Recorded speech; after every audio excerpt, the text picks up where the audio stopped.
नमस्कार, खबरें दस बुलेटिन में तुहाडा स्वागत है। मैं परमिंदर सिंह। पहला पेश ने चोणवीआं खबरां। प्रधानमंत्री नरेंद्र मोदी ने कहा कि संघी ढांचे ਨੂੰ ਵਧੇਰੇ ਸਾਰਥਕ ਬਣਾਉਣ ਲਈ ਕੇਂਦਰ ਅਤੇ ਸੂਬਿਆਂ ਨੂੰ ਰਲ ਮਿਲ ਕੇ ਕੰਮ ਕਰਨਾ ਚਾਹੀਦਾ ਹੈ। ਪ੍ਰਧਾਨਮੰਤਰੀ ਨੇ ਵੀਡੀਓ ਕਾਨਫਰੰਸ ਰਾਹੀਂ ਨੀਤੀ ਆਯੋਗ ਦੀ ਗਵਰਨਿੰਗ ਕੌਂਸਲ ਦੀ 6ਵੀਂ ਮੀਟਿੰਗ ਦੀ ਪ੍ਰਧਾਨਗੀ ਕੀਤੀ। ਮੁੱਖ ਮੰਤਰੀ ਕੈਪਟਨ ਅਮਰਿੰਦਰ ਸਿੰਘ ਨੇ ਕੇਂਦਰ ਸਰਕਾਰ ਨੂੰ ਅਪ੍ਰੈਲ 2020 ਤੋਂ ਜਨਵਰੀ 2021 ਤੱਕ ਦਾ GST ਮੁਆਵਜ਼ਾ ਜਾਰੀ ਕਰਨ ਦੀ ਬੇਨਤੀ ਕੀਤੀ।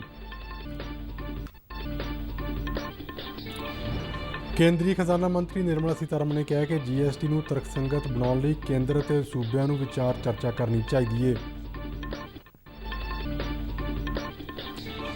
ਭਾਰਤ ਅਤੇ ਚੀਨ ਵਿਚਾਲੇ ਸਰਹੱਦੀ ਵਿਵਾਦ ਦੇ ਹੱਲ ਲਈ ਦੋਹਾਂ ਦੇਸ਼ਾਂ ਦੇ ਕੋਰ ਕਮਾਂਡਰ ਪੱਧਰ ਦੇ ਅਧਿਕਾਰੀਆਂ ਦੀ ਮੂਲਦ ਵਿੱਚ ਗੱਲਬਾਤ ਜਾਰੀ। ਕੇਂਦਰੀ ਸਿਹਤ ਮੰਤਰਾਲੇ ਮੁਤਾਬਕ ਪੰਜਾਬ ਸਣੇ ਕਈ ਸੂਬਿਆਂ ਵਿੱਚ ਕੋਰੋਨਾ ਵਾਇਰਸ ਦੇ ਨਵੇਂ ਮਾਮਲਿਆਂ ਵਿੱਚ ਅਚਨਚੇਤ ਵਾਧਾ ਦਰਜ ਕੀਤਾ ਜਾ ਰਿਹਾ ਹੈ। ਪ੍ਰਧਾਨ ਮੰਤਰੀ ਨਰਿੰਦਰ ਮੋਦੀ ਵੱਲੋਂ ਆਤਮ ਨਿਰਭਰ ਭਾਰਤ ਅਤੇ ਲੋਕਲ ਲਈ ਵੋਕਲ ਦੇ ਸੱਦੇ ਤਹਿਤ ਇੰਡੀਆ ਟੋਏ ਫੇਅਰ 27 ਫਰਵਰੀ ਤੋਂ ਸ਼ੁਰੂ ਹੋਵੇਗਾ।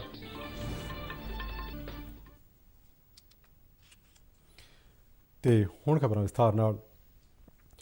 ਪ੍ਰਧਾਨ ਮੰਤਰੀ ਨਰਿੰਦਰ ਮੋਦੀ ਨੇ ਕਿਹਾ ਕਿ ਸੰਘਵਾਦ ਨੂੰ ਵਧੇਰੇ ਸਾਰਥਕ ਬਣਾਉਣ ਲਈ ਕੇਂਦਰ ਅਤੇ ਸੂਬਿਆਂ ਨੂੰ ਮਿਲ ਕੇ ਕੰਮ ਕਰਨਾ ਚਾਹੀਦਾ ਹੈ। ਵੀਡੀਓ ਕਾਨਫਰੰਸ ਰਾਹੀਂ ਨੀਤੀ ਆਯੋਗ ਦੀ ਗਵਰਨਿੰਗ ਕੌਂਸਲ ਦੀ 6ਵੀਂ ਮੀਟਿੰਗ ਨੂੰ ਸੰਬੋਧਨ ਕਰਦਿਆਂ ਪ੍ਰਧਾਨ ਮੰਤਰੀ ਨੇ ਕਿਹਾ ਕਿ ਪ੍ਰਤੀਯੋਗੀ ਅਤੇ ਸਹਿਕਾਰੀ ਸੰਘਵਾਦ ਨਾ ਕੇਵਲ ਸੂਬਿਆਂ ਬਲਕਿ ਜ਼ਿਲ੍ਹਿਆਂ ਵਿੱਚ ਵੀ ਕਾਇਮ ਕੀਤਾ ਜਾਣਾ ਚਾਹੀਦਾ ਹੈ। ਉਨ੍ਹਾਂ ਕਿਹਾ ਕਿ ਭਾਰਤ ਤੇਜ਼ੀ ਨਾਲ ਪ੍ਰਗਤੀ ਦਾ ਸੰਕਲਪ ਲੈ ਚੁੱਕਿਆ ਹੈ ਤੇ ਕੋਈ ਸਮਾਂ ਗੁਆਉਣਾ ਨਹੀਂ ਚਾਹੀਦਾ। ਉਨ੍ਹਾਂ ਕਿਹਾ ਕਿ ਇਸ ਵਰ੍ਹੇ ਦੇ ਬਜਟ ਵਿੱਚ ਚੁੱਕੇ ਗਏ ਕਦਮਾਂ ਦਾ ਸਵਾਗਤ ਹੋਇਆ ਹੈ, ਜਿਸ ਤੋਂ ਦੇਸ਼ ਦੇ ਲੋਕਾਂ ਦੀਆਂ ਭਾਵਨਾਵਾਂ ਦਾ ਪਤਾ ਲੱਗਦਾ ਹੈ। ਪ੍ਰਧਾਨ ਮੰਤਰੀ ਨੇ ਕਿਹਾ ਹੈ ਕਿ ਆਤਮ ਨਿਰਭਰ ਭਾਰਤ ਅਭਿਆਨ ਭਾਰਤ ਦੇ ਨਿਰਮਾਣ ਦਾ ਇੱਕ ਮਹੱਤਵਪੂਰਨ ਸਾਧਨ ਹੈ, ਜਿਸ ਦਾ ਉਦੇਸ਼ ਨਾ ਕੇਵਲ ਆਪਣੀਆਂ ਬਲਕਿ ਦੁਨੀਆ ਦੀਆਂ ਲੋੜਾਂ ਨੂੰ ਪੂਰਾ ਕਰਨਾ ਹੈ। कोऑपरेटिव फेडरलिज्म को और अधिक सार्थक बनाना, और यही नहीं, हमें प्रयत्नपूर्वक कॉम्पिटिटिव कोऑपरेटिव फेडरलिज्म को न सिर्फ राज्यों के बीच डिस्ट्रिक्ट तक ले जाना है, ताकि विकास की स्पर्धा निरंतर चलती रहे, विकास ये प्राइम एजेंडा बना रहे, देश को नई ऊंचाई पर ले जाने की स्पर्धा कैसे बढ़े, ये मंथन करने के लिए पहले भी कई बार हमने चर्चा की है। आज भी स्वाभाविक है कि इस समिट में उस पर बल दिया जाएगा। ਪ੍ਰਧਾਨ ਮੰਤਰੀ ਨੇ ਕਿਹਾ ਕਿ 2014 ਤੋਂ ਲੈ ਕੇ ਹੁਣ ਤੱਕ ਪਿੰਡੂ ਅਤੇ ਸ਼ਹਿਰੀ ਭਾਰਤ ਵਿੱਚ 2 ਕਰੋੜ 40 ਲੱਖ ਤੋਂ ਵੱਧ ਮਕਾਨਾਂ ਦੀ ਉਸਾਰੀ ਕੀਤੀ ਗਈ ਹੈ। ਉਹਨਾਂ ਕਿਹਾ ਕਿ ਇੱਕ ਨਵੀਂ ਪਹਿਲ ਦੇ ਤਹਿਤ 6 ਸੂਬਿਆਂ ਵਿੱਚ ਆਧੁਨਿਕ ਤਕਨੀਕ ਰਾਹੀਂ ਮਕਾਨ ਉਸਾਰੇ ਗਏ ਨੇ। ਜਲ ਜੀਵਨ ਮਿਸ਼ਨ ਦਾ ਜ਼ਿਕਰ ਕਰਦਿਆਂ ਪ੍ਰਧਾਨ ਮੰਤਰੀ ਨੇ ਕਿਹਾ ਕਿ ਇਸ ਮਿਸ਼ਨ ਤਹਿਤ 3.5 ਕਰੋੜ ਤੋਂ ਵੱਧ ਪਿੰਡੂ ਪਰਿਵਾਰਾਂ ਨੂੰ ਪਾਈਪ ਰਾਹੀਂ ਪਾਣੀ ਦੀ ਸਪਲਾਈ ਕੀਤੀ ਗਈ ਹੈ। ਪ੍ਰਧਾਨ ਮੰਤਰੀ ਨੇ ਕਿਹਾ ਕਿ ਭਾਰਤ ਨੈੱਟ ਪ੍ਰੋਗਰਾਮ ਰਾਹੀਂ ਪਿੰਡਾਂ ਨੂੰ ਇੰਟਰਨੈੱਟ ਨਾਲ ਜੋੜਨ ਵਿੱਚ ਤਬਦੀਲੀ ਵਾਲੀ ਭੂਮਿਕਾ ਨਿਭਾਈ ਹੈ। ਉਹਨਾਂ ਨਵੀਨਤਾ ਅਤੇ ਤਕਨਾਲੋਜੀ ਨੂੰ ਅੱਗੇ ਵਧਾਉਣ ਲਈ ਆਪਸੀ ਸਹਿਯੋਗ ਬਣਾਏ ਰੱਖਣ ਦਾ ਵੀ ਸੱਦਾ ਦਿੱਤਾ। ਖੇਤੀਬਾੜੀ ਦਾ ਜ਼ਿਕਰ ਕਰਦਿਆਂ ਪ੍ਰਧਾਨ ਮੰਤਰੀ ਨੇ ਕਿਹਾ ਕਿ ਪਿਛਲੇ ਸਾਲਾਂ ਵਿੱਚ ਖੇਤੀ ਅਤੇ ਪਸ਼ੂ ਪਾਲਣ ਤੋਂ ਲੈ ਕੇ ਮੱਛੀ ਪਾਲਣ ਤੱਕ ਸਾਰੇ ਖੇਤਰਾਂ ਵਿੱਚ ਵਿਆਪਕ ਦ੍ਰਿਸ਼ਟੀਕੋਣ ਅਪਣਾਇਆ ਗਿਆ ਹੈ, ਜਿਸ ਦੇ ਨਤੀਜੇ ਵੱਲੋਂ ਕੋਰੋਨਾ ਕਾਲ ਵਿੱਚ ਵੀ ਦੇਸ਼ ਦੇ ਖੇਤੀ ਸੈਕਟਰ ਨੇ ਬਰਾਮਦ ਵਿੱਚ ਮਹੱਤਵਪੂਰਨ ਵਾਧਾ ਦਰਜ ਕੀਤਾ ਹੈ। इस वर्ष के बजट पर जिस तरह का एक पॉजिटिव रिस्पांस आया है, चारों तरफ से एक नई आशा का वातावरण पैदा हो गया है, उसने जता दिया है कि मूड ऑफ द नेशन क्या है।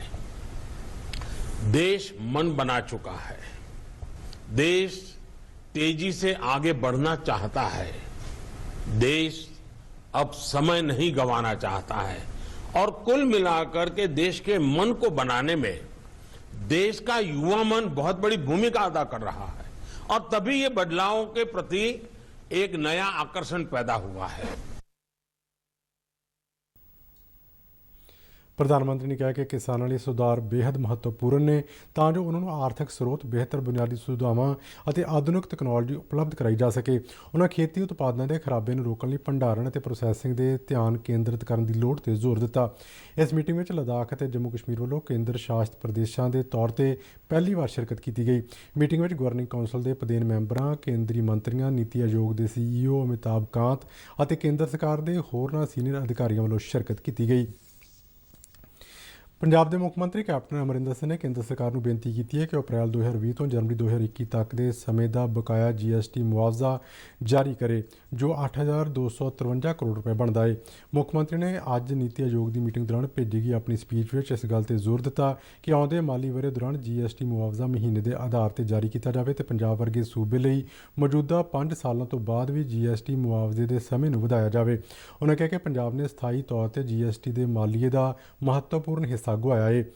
ਮੁੱਖ ਮੰਤਰੀ ਵੱਲੋਂ ਭਾਰਤ ਸਰਕਾਰ ਨੂੰ ਕੋਵਿਡ ਪ੍ਰਬੰਧਨ ਲਈ ਨਿਰਧਾਰਤ ਮੌਜੂਦਾ 50% ਦੀ ਬਜਾਏ ਉਪਲਬਧ ਕਰੋਨਾ ਵਾਇਰਸ ਰਿਲੀਫ ਫੰਡ ਨੂੰ 100% ਖਰਚ ਕਰਨ ਦੀ ਆਗਿਆ ਦੇਣ ਦੀ ਵੀ ਅਪੀਲ ਕੀਤੀ। ਉਹਨਾਂ ਸਲਾਹ ਦਿੱਤੀ ਕਿ ਕੋਵਿਡ ਸੰਬੰਧੀ ਮਾਮਲਿਆਂ ਕਾਰਨ SDRF ਦੇ ਸਾਲਾਨਾ ਬਜਟ ਵਿੱਚ ਵਾਧਾ ਹੋਣ ਦੀ ਸੂਰਤ ਵਿੱਚ ਸੂਬੇ ਨੂੰ ਪਿਛਲੇ ਸਾਲਾਂ ਦੇ ਉਪਲਬਧ ਫੰਡਾਂ ਦੀ ਵਰਤੋਂ ਕਰਨ ਦੀ ਵੀ ਆਗਿਆ ਦਿੱਤੀ ਜਾਵੇ।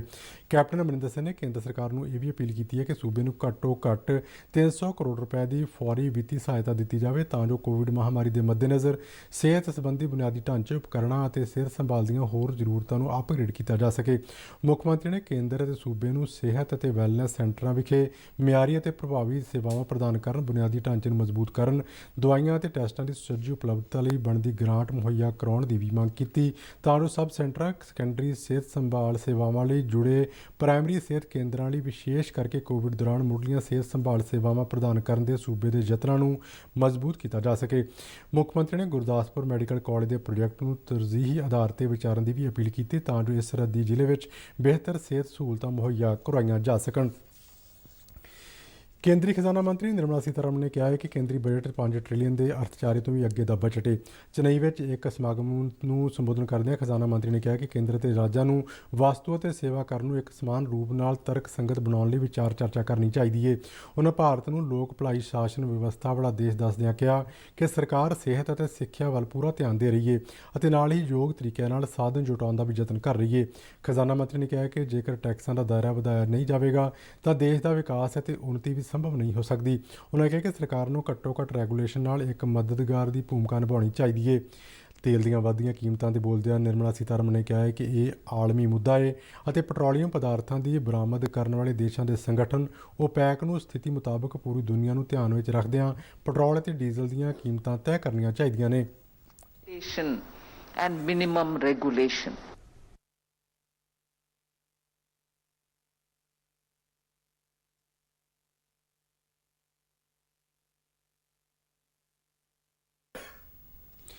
ਪੱਛਮ ਬੰਗਾਲ ਵਿੱਚ ਆਗਾਮੀ ਵਿਧਾਨ ਸਭਾ ਚੋਣਾਂ ਦੇ ਮੱਦੇਨਜ਼ਰ ਸੂਬੇ ਵਿੱਚ 25 ਫਰਵਰੀ ਤੋਂ ਕੇਂਦਰੀ ਬਲਾਂ ਦੀਆਂ 125 ਕੰਪਨੀਆਂ ਤੈਨਾਤ ਕੀਤੀਆਂ ਜਾ ਰਹੀਆਂ ਨੇ।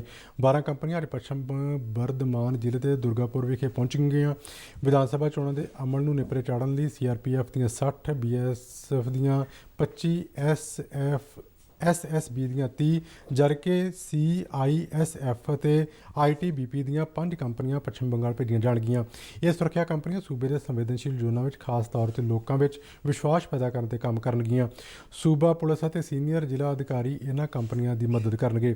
ਸੁਰੱਖਿਆ ਕੰਪਨੀਆਂ ਦੇ ਅਮਲੇ ਵੱਲੋਂ ਰੋਜ਼ਾਨਾ ਆਧਾਰ ਤੇ ਸੂਬੇ ਵਿੱਚ ਸਥਿਤੀ ਬਾਰੇ ਮੁੱਖ ਚੋਣ ਅਧਿਕਾਰੀ ਨੂੰ ਰਿਪੋਰਟਾਂ ਭੇਜੀਆਂ ਜਾਣਗੀਆਂ। 294 ਮੈਂਬਰੀ ਪੱਛਮ ਬੰਗਾਲ ਵਿਧਾਨ ਸਭਾ ਲਈ ਚੋਣਾਂ ਅਪ੍ਰੈਲ-ਮਈ ਮਹੀਨਿਆਂ ਦੌਰਾਨ ਕਰਵਾਈਆਂ ਜਾਣੀਆਂ ਨੇ। ਭਾਰਤ ਅਤੇ ਚੀਨ ਵਿਚਾਲੇ ਪੂਰਬੀ ਲੱਦਾਖ ਵਿੱਚ ਸਰਹੱਦੀ ਤਣਾਅ ਵਾਲੇ ਬਿੰਦੂਆਂ ਤੋਂ ਫੌਜਾਂ ਦੀ ਵਾਪਸੀ ਅਤੇ ਤਣਾਅ ਨੂੰ ਘੱਟ ਕਰਨ ਲਈ ਦੋਹਾਂ ਦੇਸ਼ਾਂ ਦੇ ਕੋਰ ਕਮਾਂਡਰ ਪੱਧਰ ਦੇ ਅਧਿਕਾਰੀਆਂ ਦੀ ਗੱਲਬਾਤ ਮੂਲਦੁ ਵਿੱਚ ਚੱਲ ਰਹੀ ਹੈ। ਅਸਲ ਕੰਟਰੋਲ ਰੇਖਾ ਦੇ ਚੀਨ ਵਾਲੇ ਪਾਸੇ ਮੂਲਦੁ ਵਿੱਚ ਚੱਲ ਰਹੀ ਇਸ ਗੱਲਬਾਤ ਵਿੱਚ ਭਾਰਤੀ ਵਫਦ ਦੀ ਅਗਵਾਈ ਲੈਫਟੀਨੈਂਟ ਜਨਰਲ PJK ਮੈਨਨ ਕਰ ਰਹੇ ਨੇ। ਇਸ ਤੋਂ ਇਲਾਵਾ ਵਫਦ ਵਿੱਚ ਫੌਜ ਅਤੇ ਇੰਡੋ ਤਿੱਬਤ ਬਾਰਡਰ ਪੁਲਿਸ ਦੇ ਸੀਨੀਅਰ ਅਧਿਕਾਰੀ ਵੀ ਸ਼ਾਮਲ ਨੇ। ਪੂਰਬੀ ਲੱਦਾਖ ਸੈਕਟਰ ਦੇ ਪੈਂਗੋਂਗ ਝੀਲ ਦੇ ਉੱਤਰੀ ਅਤੇ ਦੱਖਣੀ ਕਿਨਾਰਿਆਂ ਤੋਂ ਫੌਜਾਂ ਹਟਾਏ ਜਾਣ ਤੋਂ ਬਾਅਦ ਇਸ ਮੀਟਿੰਗ ਵਿੱਚ ਹੋਰਨਾਂ ਵਿਵਾਦ ਵਾਲੇ ਸਰਹੱਦੀ ਬਿੰਦੂਆਂ ਤੋਂ ਫੌਜੀਆਂ ਨੂੰ ਪਿੱਛੇ ਹਟਾਉਣ ਦੇ ਵੱਖ-ਵੱਖ ਪਹਿਲੂਆਂ ਤੇ ਗੱਲਬਾਤ ਕੀਤੀ ਜਾ ਰਹੀ ਹੈ। ਦੋਹਾਂ ਮੁਲਕਾਂ ਵਿਚਾਲੇ 9 ਗੇੜਾਂ ਦੀ ਮੀਟਿੰਗਾਂ ਦੌਰਾਨ ਹੋਏ ਸਮਝੌਤੇ ਮੁਤਾਬਕ ਪੈਂਗੋਂਗ ਝੀਲ ਤੋਂ ਫੌਜਾਂ ਦੀ ਵਾਪਸੀ ਦੇ 48 ਘੰਟੇ ਬਾਅਦ ਕੋਰ ਕਮਾਂਡਰ ਪੱਧਰ ਦੀ ਗੱਲਬਾਤ ਤੈਅ ਕੀਤੀ ਗਈ।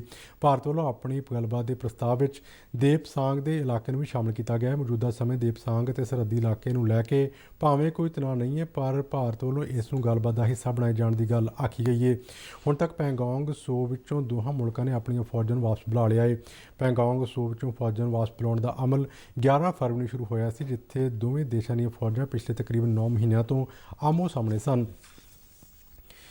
ਕੇਂਦਰੀ ਸਿਹਤ ਮੰਤਰਾਲੇ ਨੇ ਕਿਹਾ ਹੈ ਕਿ ਪੰਜਾਬ, ਕੇਰਲ, ਮਹਾਰਾਸ਼ਟਰ, ਛੱਤੀਸਗੜ੍ਹ ਅਤੇ ਮੱਧ ਪ੍ਰਦੇਸ਼ ਵਿੱਚ ਕੋਰੋਨਾ ਵਾਇਰਸ ਦੇ ਮਾਮਲਿਆਂ ਵਿੱਚ ਵਾਧਾ ਦਰਜ ਕੀਤਾ ਜਾ ਰਿਹਾ ਹੈ। ਪਿਛਲੇ 7 ਦਿਨਾਂ ਦੌਰਾਨ ਛੱਤੀਸਗੜ੍ਹ ਸੂਬੇ ਵਿੱਚ ਰੋਜ਼ਾਨਾ ਆਧਾਰ 'ਤੇ ਕੋਵਿਡ ਦੇ ਤਾਜ਼ਾ ਮਾਮਲਿਆਂ ਵਿੱਚ ਵਾਧਾ ਦੇਖਣ ਨੂੰ ਮਿਲਿਆ। ਬੀਤੇ 24 ਘੰਟਿਆਂ ਦੌਰਾਨ ਇਸ ਸੂਬੇ ਵਿੱਚ 259 ਨਵੇਂ ਕੋਰੋਨਾ ਮਾਮਲੇ ਰਿਪੋਰਟ ਹੋਏ। ਉੱਧਰ ਕੇਰਲ ਵਿੱਚ ਵੀ ਪਿਛਲੇ ਹਫ਼ਤੇ ਦੌਰਾਨ ਕੋਰੋਨਾ ਦੇ ਤਾਜ਼ਾ ਮਾਮਲਿਆਂ ਵਿੱਚ ਤੇਜ਼ ਵਾਧਾ ਦੇਖਣ ਨੂੰ ਮਿਲਿਆ। ਮੰਤਰਾਲੇ ਅਨੁਸਾਰ ਅੱਜ ਸ਼ਨੀਵਾਰ ਨੂੰ ਮਹਾਰਾਸ਼ਟਰ ਵਿੱਚ ਪਿਛਲੇ 7 ਦਿਨਾਂ ਦੌਰਾਨ ਸਭ ਤੋਂ ਵੱਧ ਕੋਰੋਨਾ ਮਾਮਲੇ ਸਾਹਮਣੇ ਆਏ। ਇਸ ਸੂਬੇ ਵਿੱਚ 6112 ਮਾਮਲੇ ਰਿਪੋਰਟ ਹੋਏ ਨੇ। ਇਸੇ ਤਰ੍ਹਾਂ ਪੰਜਾਬ ਵਿੱਚ ਵੀ ਪਿਛਲੇ 7 ਦਿਨਾਂ ਦੌਰਾਨ ਕੋਰੋਨਾ ਦੇ ਤਾਜ਼ਾ ਮਾਮਲੇ ਵਿੱਚ ਅਚਨਚੇਤ ਵਾਧਾ ਦੇਖਣ ਨੂੰ ਮਿਲਿਆ। ਬੀਤੇ 24 ਘੰਟਿਆਂ ਦੌਰਾਨ ਪੰਜਾਬ ਵਿੱਚ 383 ਨਵੇਂ ਕੋਰੋਨਾ ਮਾਮਲੇ ਰਿਪੋਰਟ ਹੋਏ। ਸਰਕਾਰ ਨੇ ਕੋਰੋਨਾ ਨੂੰ ਫੈਲਣ ਤੋਂ ਰੋਕਣ ਲਈ ਸਹੀ ਕੋਵਿਡ ਵਿਹਾਰ ਦੀ ਪਾਲਣਾ 'ਤੇ ਜ਼ੋਰ ਦਿੱਤਾ ਹੈ। ਇਸ ਦੌਰਾਨ ਭਾਰਤ ਵਿੱਚ ਅੱਜ ਸਵੇਰੇ 8 ਵਜੇ ਤੱਕ ਕੋਵਿਡ ਟੀਕਾਕਰਨ ਦੇ ਲਾਭਪਾਤਰੀਆਂ ਦੀ ਕੁੱਲ ਸੰਖਿਆ 1,07,15,204 ਦਰਜ ਕੀਤੀ ਗਈ। ਇਹਨਾਂ ਵਿੱਚ ਪਹਿਲੀ ਖੁਰਾਕ ਲੈਣ ਵਾਲੇ 63,28,499 ਸਿਹਤਕਾਮੇ, ਦੂਜੀ ਖੁਰਾਕ ਲੈਣ ਵਾਲੇ 8,47,161 ਸਿਹਤਕਾਮੇ ਅਤੇ 35,39,564 ਮੋਹਰਲੀ ਕਤਾਰ ਦੇ ਕਾਮੇ ਸ਼ਾਮਲ ਨੇ, ਜਿਨ੍ਹਾਂ ਨੂੰ ਕੋਵਿਡ ਦੀ ਪਹਿਲੀ ਖੁਰਾਕ ਦਿੱਤੀ ਗਈ ਹੈ। ਜ਼ਿਕਰਯੋਗ ਹੈ ਕਿ ਭਾਰਤ ਵਿੱਚ ਪਹਿਲੀ ਖੁਰਾਕ ਦਿੱਤੇ ਜਾਣ ਦੇ 28 ਦਿਨਾਂ ਬਾਅਦ ਲਾਭਪਾਤਰੀਆਂ ਨੂੰ ਦੂਜੀ ਖੁਰਾਕ ਦੇਣ ਦਾ ਅਮਲ 13 ਫਰਵਰੀ ਤੋਂ ਸ਼ੁਰੂ ਕੀਤਾ ਗਿਆ, ਜਦਕਿ ਫਰੰਟਲਾਈਨ ਕਾਮਿਆਂ ਦਾ ਟੀਕਾਕਰਨ 2 ਫਰਵਰੀ ਤੋਂ ਸ਼ੁਰੂ ਹੋਇਆ ਹੈ। ਪ੍ਰਧਾਨ ਮੰਤਰੀ ਨਰਿੰਦਰ ਮੋਦੀ ਵੱਲੋਂ ਆਤਮ ਨਿਰਭਰ ਭਾਰਤ ਅਤੇ ਲੋਕਲ ਲਈ ਵੋਕਲ ਦੇ ਨਾਅਰੇ ਨਾਲ ਭਾਰਤ ਵਿੱਚ ਖਿਡੌਣਿਆਂ ਦੇ ਨਿਰਮਾਣ ਨੂੰ ਪ੍ਰਫੁੱਲਿਤ ਕਰਨ ਲਈ ਵਿਸ਼ਵ ਬਾਜ਼ਾਰ ਵਿੱਚ ਇਸ ਦੀ ਹਿੱਸੇਦਾਰੀ ਨੂੰ ਵਧਾਉਣ ਦੇ ਮਕਸਦ ਨਾਲ 27 ਫਰਵਰੀ ਤੋਂ 2 ਮਾਰਚ ਤੱਕ ਇੰਡੀਆ ਟੌਏ ਫੇਅਰ ਦਾ ਆਯੋਜਨ ਕੀਤਾ ਜਾ ਰਿਹਾ ਹੈ। ਇਸ ਦਾ ਉਦਘਾਟਨ ਨਵੀਂ ਦਿੱਲੀ ਵਿੱਚ ਹੋਵੇਗਾ ਅਤੇ ਦੇਸ਼ ਭਰ ਦੇ ਖਿਡੌਣੇ ਦੇ ਨਿਰਮਾਤਾ ਅਤੇ ਹੋਰ ਹਿੱਤਧਾਰਕ ਵਰਚੁਅਲ ਮਾਧਿਅਮ ਰਾਹੀਂ ਇਸ ਨਾਲ ਜੁੜਨਗੇ। ਇਸ ਮੌਕੇ ਦੇਸ਼ ਭਰ ਵਿੱਚ ਵੱਖ-ਵੱਖ ਥਾਈਂ ਖਿਡੌਣਾ ਨਿਰਮਾਤਾਵਾਂ ਵੱਲੋਂ ਵੱਡੇ ਪੱਧਰ 'ਤੇ ਪ੍ਰਦਰਸ਼ਨੀਆਂ ਵੀ ਲਗਾਈਆਂ ਜਾਣਗੀਆਂ।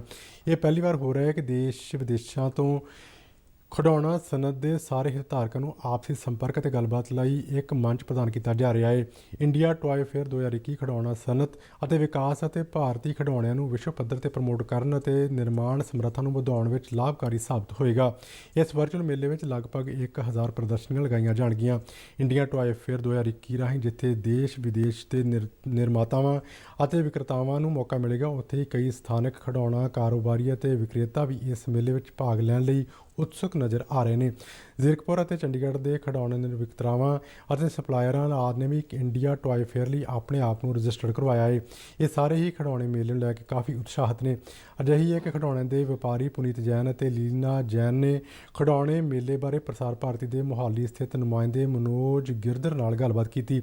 ਉਹਨਾਂ ਇਸ ਗੱਲ 'ਤੇ ਖੁਸ਼ੀ ਜ਼ਾਹਰ ਕੀਤੀ ਹੈ ਕਿ ਪ੍ਰਧਾਨ ਮੰਤਰੀ ਨਰਿੰਦਰ ਮੋਦੀ ਦੀ ਪਹਿਲ ਸਦਕਾ ਆਤਮ ਨਿਰਭਰ ਭਾਰਤ ਤਹਿਤ ਖਿਡੌਣਾ ਸਨਅਤ ਦਾ ਵਿਕਾਸ ਹੋਵੇਗਾ ਅਤੇ ਭਾਰਤੀਆਂ ਦੀ ਚੀਨ ਦੇ ਖਿਡੌਣਿਆਂ 'ਤੇ ਨਿਰਭਰਤਾ ਘਟੇਗੀ। अब सबसे ज़्यादा खुशी हमें ये हो रही है कि हमारी जो मोदी जी ने सपना दिया था आत्मनिर्भर भारत के रिगार्डिंग, बहुत सारे इंडियन मैन्युफैक्चर नए प्रोडक्ट्स हमें देखने को मिल रहे हैं, जिसके लिए हम लोग 27 से 3 मार्च तक जो एग्जीबिशन हो रहा है, टॉयज़ की एग्जीबिशन हो रहा है, उसमें हमें पार्टिसिपेट करने का मौका मिला है। हमारा जो मेन मोटिव है वहाँ पे make in India, Modi ji के सपने को साकार करना है। वहाँ पे सारे हम इंडियन टॉयज़ रखते हैं। तो वर्चुअल एग्जीबिशन है 27 फरवरी से लेकर 30 मार्च तक, उसको भी हम अटेंड करेंगे और उसमें ऑल ओवर वर्ल्ड के जितने भी मैन्युफैक्चरिंग है उससे मिलने का हमारे को सौभाग्य प्राप्त होगा।